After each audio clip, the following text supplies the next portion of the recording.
ഇതെന്താ ഇവിടെ നടക്കുന്നത്? ഏയ് ഇൻസ്പെക്ടർ, ഞാൻ കള്ളൻ മരുമകനെ കൊണ്ടുവന്നിരിക്കുന്നു, നോക്ക്. ഇൻസ്പെക്ടറിന്റെ കണ്ണ് ഗൗതമിലേക്ക് വീണയുടനെ അവൻ ഞെട്ടി. പെട്ടെന്ന് ഓടിയെത്തി അവന്റെ മുന്നിൽ കുനിഞ്ഞു.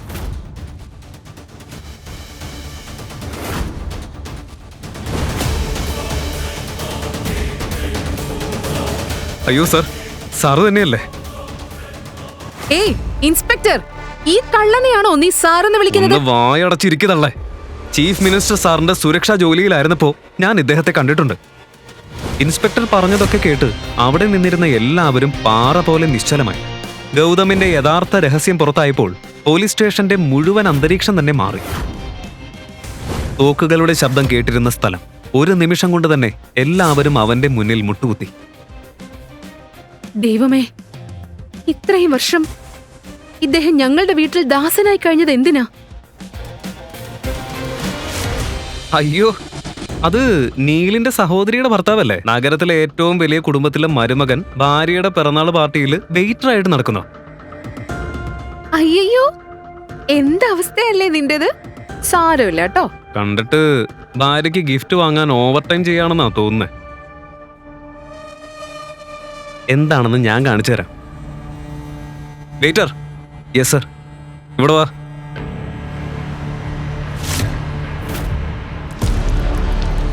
കണ്ടില്ലേ, ചെരുപ്പ് നാശമായി. നോക്കി നിൽക്കാതെ വൃത്തിയാക്ക്, വൃത്തിയാക്ക്. വീട്ടുവേലക്കാരൻ ഗൗതം ഒന്നും പറയാതെ നീലിന്റെ ചെരുപ്പ് വൃത്തിയാക്കാൻ തുടങ്ങി. ചുറ്റുമുണ്ടായിരുന്ന എല്ലാവരും അത് കണ്ട് ചിരിച്ചു. അതെല്ലാം കണ്ട അവനിയുടെ കണ്ണുകൾ താഴ്ന്നു.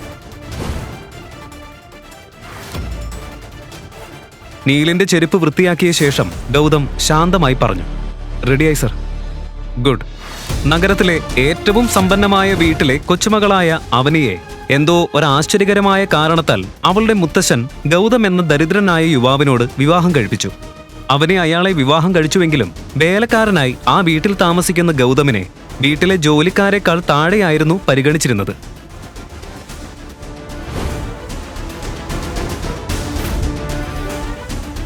ഗൗതം, എന്താ നിന്റെ പ്രശ്നം? എന്തിനാ നീ എന്നെ ഇങ്ങനെ നാണം കെടുത്തുന്നത്? എന്റെ ബർത്ത്ഡേ പാർട്ടിയിൽ വെയിറ്റർ ആയിട്ട് വരേണ്ട കാര്യം എന്തായിരുന്നു? ഇങ്ങനെ വന്ന് എന്നെ നാണം കെടുത്താനാണോ നിന്റെ ഉദ്ദേശം? ഞാൻ എന്ത് ചെയ്യാൻ അവനെ? എല്ലാം ക്ലീൻ ചെയ്യാൻ നിന്റെ അമ്മ തന്നെയാ പറഞ്ഞത്. അതെ, ആളുകൾക്ക് അവർക്ക് ചേരുന്നതാണല്ലോ ചെയ്യേണ്ടത്. നീ വീട്ടിലേക്ക് വന്നിട്ട് നോക്ക്. ഇവിടെ നീ ഒരു മരുമകനെ പോലെയല്ല, ഏറ്റവും മോശം ജോലിക്കാരനായിട്ടാ നീ നടക്കുന്നത്. നമ്മുടെ ജോലിക്കാർ പോലും നിന്നെക്കാൾ 10 മടങ്ങ് സമ്പാദിക്കും. എന്റെ മുത്തശ്ശൻ എന്താ നിന്നിൽ കണ്ടതെന്ന് എനിക്ക് അറിയില്ല. എന്നെ എന്തിനാ ഈ വിവാഹത്തിന് നിർബന്ധിച്ചത്?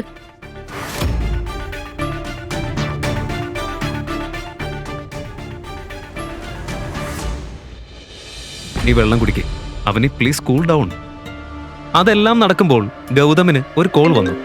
ഇത്രയും പ്രശ്നങ്ങൾക്കിടയിലും അവന്റെ മുഖത്ത് ഒരു വിചിത്രമായ ശാന്തതയുണ്ടായിരുന്നു.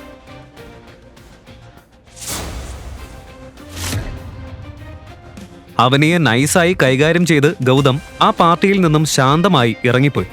അവന്റെ ആ മാറ്റം കണ്ട അവനി അതെന്തുകൊണ്ടാണെന്ന് അതിശയിച്ചു. രാത്രി ഗൗതം നേരെ വീട്ടിലേക്കെത്തി ബെഡ്റൂമിലേക്ക് കയറി.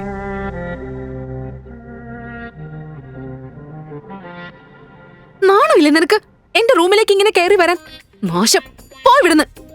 ഞാൻ നിന്റെ ഭർത്താവല്ലേ, നീ ഇങ്ങനെ നാണിക്കുന്നത് എന്തിനാ? ഡ്രിങ്ക്സ് സെർവ് ചെയ്ത് നീയും കുറച്ച് കുടിച്ചോ? കേട്ടോ, നിന്നെപ്പോലൊരാളെ ഭർത്താവായിട്ട് ഞാൻ കാണുന്നില്ല. ലോകത്തിന് മുന്നിൽ നീ എന്റെ ഭർത്താവാകും, പക്ഷെ ഈ മുറിയിൽ അങ്ങനെയല്ല. അതൊക്കെ പോട്ടെ, ഇത്ര സമയം നീ എവിടെയായിരുന്നു? സത്യം പറഞ്ഞാ ഞാൻ നിനക്കൊരു ഗിഫ്റ്റ് വാങ്ങിയിട്ടുണ്ട്. അത് കണ്ടാ നീ ഷോക്കാവും. അയ്യോ വേണ്ടേ, നിന്റെ ഗിഫ്റ്റ് അല്ലേ. കൂടി പോയാ ഒരു കോംബോ ബിന്ദിയോ അതോ ചെറിയൊരു പെട്ടിയോ ആകും. നീ ഒന്ന് വന്ന് നോക്ക്.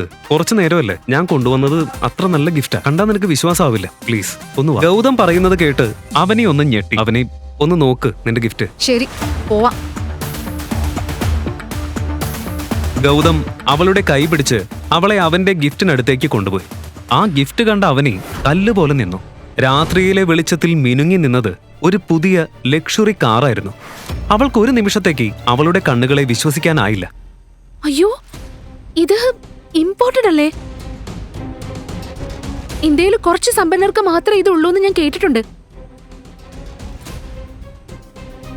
ഇതിന്റെ വില 50 കോടിയാണെന്ന് ഞാൻ ഇന്നലെ വാർത്തയിൽ കേട്ടിരുന്നു. ഗൗതം, നീ ആരെയെങ്കിലും ചതിച്ചോ? അതോ ഞങ്ങളുടെ കമ്പനിയിൽ എന്തെങ്കിലും ഫ്രോഡ് കളിച്ചോ? സത്യം പറ ഗൗതം. ശരിക്കും ഗൗതം കവർച്ച ചെയ്തതാണോ അതോ മറ്റെന്തെങ്കിലും സത്യം ഇതിന് പിന്നിലുണ്ടോ? ആ ഫോൺ കോൾ വന്നത് ആരിൽ നിന്നാണ്? ഗൗതമിന്റെ യാഥാർത്ഥ്യം ഇപ്പോൾ അവനിയോട് പറയാൻ കഴിഞ്ഞില്ല. ആക്ച്വലി ഇതെന്റെ സുഹൃത്തിന്റെയാ. ഇന്നെന്തായാലും നിന്റെ ബർത്ത്ഡേ അല്ലേ, അതുകൊണ്ട് അവന്റെ കയ്യിൽ നിന്ന് ബോറോ ചെയ്തതാ. എന്നാ നമുക്കൊരു ഡ്രൈവ് പോയാലോ? ഡ്രൈവ്? നീ ഇത്രയും തരംതാണ് പോയല്ലോ ഗൗതം. മുൻപ് നീ 50 രൂപ വിലയുള്ള ഗിഫ്റ്റ് തന്നാലും അത് നീ കഷ്ടപ്പെട്ട പണം കൊണ്ടായിരുന്നു. ഇപ്പൊ നീ ആരാ നിനക്ക് ഇത്ര വിലയുള്ള കാറ് തന്നത്? ഇത് നീ കൊണ്ടുവന്ന സ്ഥലത്ത് തന്നെ തിരിച്ചു കൊണ്ടുപോ പ്ലീസ്.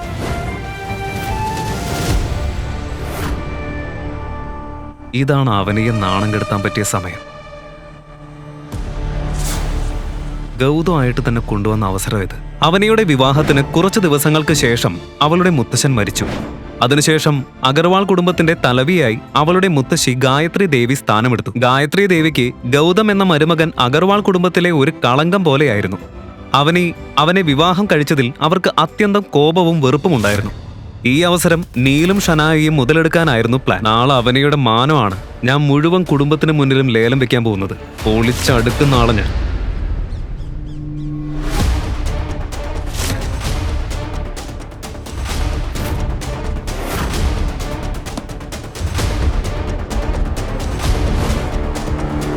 നമ്മുടെ വീട്ടിൽ പോലീസോ? ആരാണ് അവനി അഗർവാൾ? അവളെ ഉടനെ വിളിക്കേ. ഇൻസ്പെക്ടർ അവനിയുടെ പേര് പറഞ്ഞതും ഗായത്രി ദേവിയുടെ മുഖം ചുവന്നുപോയി. കോപം ഇരട്ടിയായി. അവനി, അവനി! മുത്തശ്ശിയുടെ ശബ്ദം കേട്ട് അവനി ഓടി വന്നു. പോലീസിനെ കണ്ടപ്പോൾ അവളുടെ ഹൃദയം വേഗത്തിൽ മിടിക്കാൻ തുടങ്ങി. ഇൻസ്പെക്ടർ സർ, ഇത്രയും നേരത്തെ ഇവിടെ വന്നത് എന്തിനാ? എന്നെ എന്തിനാ അന്വേഷിക്കുന്നത്? ഒരു കവർച്ച ചെയ്ത ഇമ്പോർട്ടഡ് കാർ ഈ വീട്ടിലുണ്ടെന്ന് ഞങ്ങൾക്ക് വിവരം കിട്ടിയിട്ടുണ്ട്. അത് കേട്ടതും ഇൻസ്പെക്ടർ പറയുന്നത് ഗൗതം ഇന്നലെ കൊണ്ടുവന്ന കാറിനെ കുറിച്ചാണെന്ന് അവനിക്ക് മനസ്സിലായി. അതെ, ഒരു കാർ ഇവിടെ ഉണ്ട്. പക്ഷേ അതെന്റെ ഭർത്താവ് ഗൗതമാണ് കൊണ്ടുവന്നത്. ആ കാറ് 50 കോടി രൂപയിലധികം വില വരുന്ന കാറാണെന്ന് റിപ്പോർട്ടുണ്ട്. അപ്പോ നിങ്ങളുടെ ഭർത്താവിന്റെ മാസവരുമാനം എത്രയാ?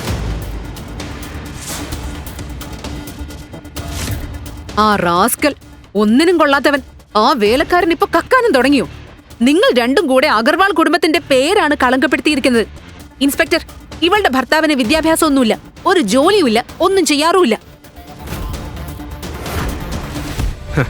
അപ്പോ ഒരു ജോലിയും പഠനവും ഒന്നുമില്ലാത്ത അവൻ എവിടുന്ന 50 കോടി വിലയുള്ള കാറ് വാങ്ങിയത്? അത് അവന്റെ സുഹൃത്തിന്റെ കാർ. എന്താ നീ പറഞ്ഞത്? സുഹൃത്തോ?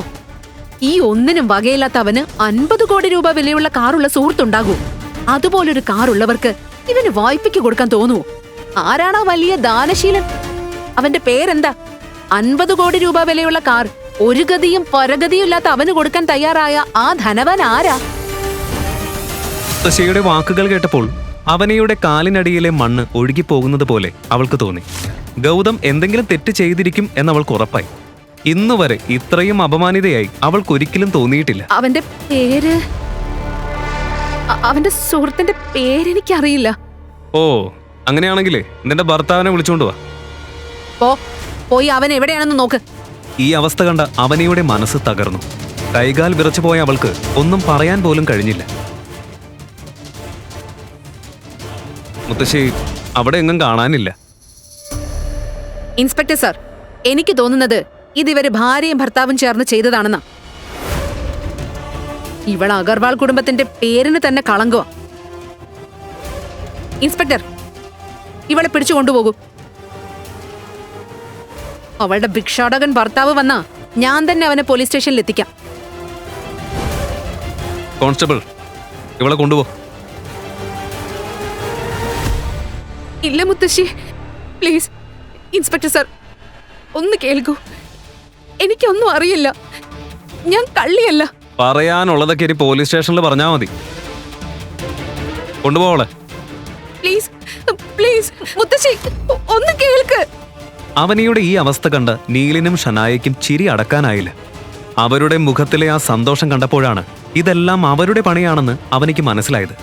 എങ്കിലും അതിലധികം അപ്പോൾ അവൾക്ക് ദേഷ്യം ഗൗതമനോടായിരുന്നു.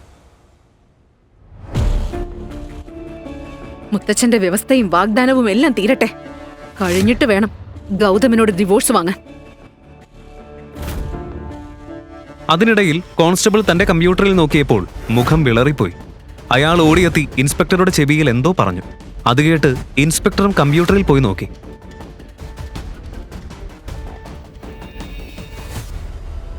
സ്ക്രീനിൽ കണ്ടത് കണ്ടപ്പോൾ അവൻ ഞെട്ടി. അയ്യോ, പണി പാളി. ഇത് റാത്തോർ റോയൽ ഫാമിലിയുടെ കാറാണല്ലോ. വേഗം സീനിയർ ഓഫീസറെ അറിയിക്കേ. നീ ഇനി നല്ലവണ്ണം ദൈവത്തോട് പ്രാർത്ഥിച്ചോ. റാത്തോർ റോയൽ ഫാമിലിക്ക് രാജസ്ഥാൻ മുഴുവൻ അത്യധികം ബഹുമാനമുണ്ടായിരുന്നു. അവരുടെ പേര് കേട്ട മാത്രയിൽ അവനിയുടെ നെറ്റിയിൽ വിയർപ്പ് പൊട്ടി. റാത്തോർ റോയൽ ഫാമിലി, ഇത്രയും വർഷം ഒരു പരാതിയില്ലാത്തവര്. ഇനി അഗർവാൾ കുടുംബത്തിന്റെ നാളുകളാണെന്ന് തോന്നുന്നു. അതേസമയം ഗൗതം വീട്ടിലേക്ക് മടങ്ങിയപ്പോൾ അവനെയെ കാണാനില്ല. അതിൽ അവൻ അല്പം ആശങ്കപ്പെട്ടു. ഈ അവനെ എവിടെ പോയി? ഓഫീസിലേക്ക് പോകുന്നതായൊന്നും പറഞ്ഞില്ലല്ലോ. ഫോണും സ്വിച്ച് ഓഫ് ആണ്. എവിടേക്കായിരിക്കും പോയത്? ആ സമയത്താണ് നീൽ തന്റെ പുതിയ സ്റ്റൈലിലും ആ പഴയ തന്ത്രച്ചിരിയോടെയും അവിടേക്ക് എത്തിയത്. വേട്ടക്കാരൻ തന്റെ ഇരയെ കണ്ടതുപോലെ അവന്റെ കണ്ണുകൾ നേരെ ഗൗതമിലേക്കായിരുന്നു. ഏയ് ഗൗതം, എന്തുപറ്റി? അവനെയാണ് അന്വേഷിക്കുന്നത്. പക്ഷെ അവളെ പോലീസ് പിടിച്ചോണ്ട് പോയല്ലോ. പോലീസോ? എന്തിന്? നിന്നെ വിവാഹം ചെയ്തതാണ് കുറ്റം. പാവം അവനി. തമാശ വേണ്ട, സത്യം പറയും, എന്താ കുറ്റം? നീ ഇന്നലെ കട്ടെടുത്ത് കൊണ്ടുവന്ന കാറിന്റെ കേസ്, ആ ലക്ഷറി കാറ് നീ ഇന്നലെ കൊണ്ടുവന്നത് കണ്ടപ്പോ തന്നെ എനിക്ക് സംശയം തോന്നി. ഞാൻ അപ്പൊ തന്നെ പോലീസിനെ അറിയിച്ചു. അവരിന്ന് പുലർച്ചെ വന്ന് അവനെ അറസ്റ്റ് ചെയ്തു. ചതിയന്മാരെ, നീ വലിയൊരു തെറ്റാ ചെയ്തത്.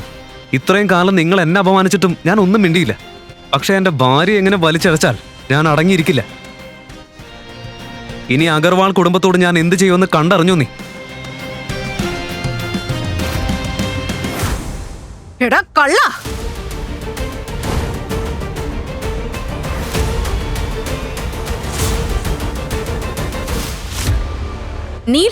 നീ ഇതും കേട്ട് നിൽക്കാണോ? അവനെ പിടിച്ച് പോലീസ് സ്റ്റേഷനിലേക്ക് കൊണ്ടുപോ.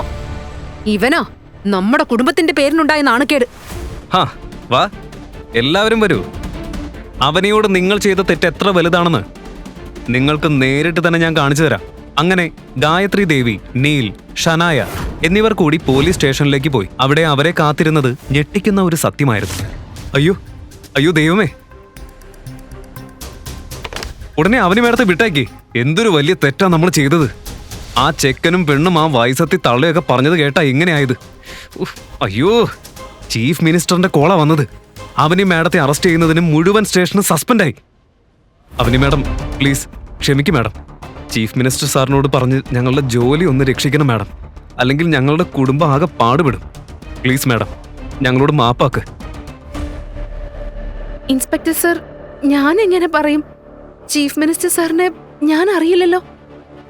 ഇല്ല മാഡം, നിങ്ങൾക്കറിയില്ല. പക്ഷെ നിങ്ങളുടെ ഭർത്താവിനറിയാം. ചീഫ് മിനിസ്റ്റർ സാറ് തന്നെയാ പറഞ്ഞത്. സാറ് വിളിച്ചത് ഗൗതം പറഞ്ഞിട്ടാണെന്ന്. മാഡം, ഞാൻ വലിയൊരു തെറ്റ് ചെയ്തു പോയി. ഞാൻ എന്തിനങ്ങനെ ചെയ്തതെന്ന് അറിയില്ല. പ്ലീസ് മാഡം, ഞങ്ങളോട്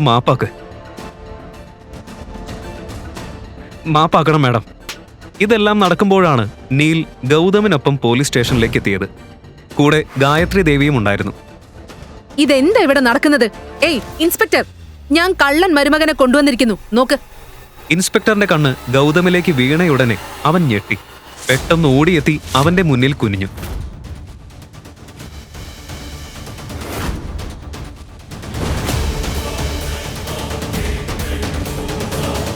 അയ്യോ സർ, സാറ് തന്നെയല്ലേ? ഏയ് ഇൻസ്പെക്ടർ, ഈ കള്ളനെയാണോ നീ സാറെന്ന് വിളിക്കുന്നത്? വായടച്ചിരിക്കുന്നല്ലേ. ചീഫ് മിനിസ്റ്റർ സാറിന്റെ സുരക്ഷാ ജോലിയിലായിരുന്നപ്പോ ഞാൻ ഇദ്ദേഹത്തെ കണ്ടിട്ടുണ്ട്. ഇൻസ്പെക്ടർ പറഞ്ഞതൊക്കെ കേട്ട് അവിടെ നിന്നിരുന്ന എല്ലാവരും പാറ പോലെ നിശ്ചലമായി. ഗൗതമിന്റെ യഥാർത്ഥ രഹസ്യം പുറത്തായപ്പോൾ പോലീസ് സ്റ്റേഷന്റെ മുഴുവൻ അന്തരീക്ഷം തന്നെ മാറി. തോക്കുകളുടെ ശബ്ദം കേട്ടിരുന്ന സ്ഥലം ഒരു നിമിഷം കൊണ്ട് തന്നെ എല്ലാവരും അവന്റെ മുന്നിൽ മുട്ടുകുത്തി. ദൈവമേ, ഇത്രയും വർഷം ഇദ്ദേഹം ഞങ്ങളുടെ വീട്ടിൽ ദാസനായി കഴിഞ്ഞത് എന്തിനാ? ഗൗതമിന്റെ സത്യം എന്താണ്? ഇനി എന്ത് സംഭവിക്കും? അഗർവാൾ കുടുംബം ഗൗതമിന്റെ യഥാർത്ഥ മുഖം തിരിച്ചറിഞ്ഞോ? അവനിയുടെ മുത്തശ്ശനും ഈ സത്യം അറിയാമായിരുന്നോ? ഈ വിവാഹം നടത്തിയത് എന്തിനാണ്? ഇതിന്റെ എല്ലാം ഉത്തരമറിയാൻ കേൾക്കൂ റോയൽ വാരീസ് പോക്കറ്റ് FM-ൽ മാത്രം.